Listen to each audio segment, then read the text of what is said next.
दीपक लोंढेंची 12 तास कसून चौकशी। उद्या पुन्हा दीपक लोंढेंची चौकशी होणार आहे।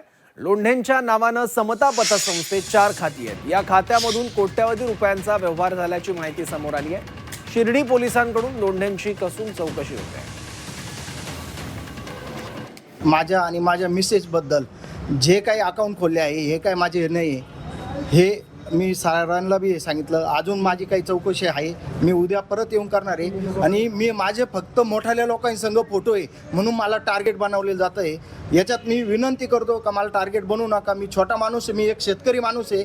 माझ्या घरी तुम्ही एकदा येऊन बघा। आणि मी राजकारणी नाही कुठं, माझे वडील माझे आई सगळेजण राजकारणी होते।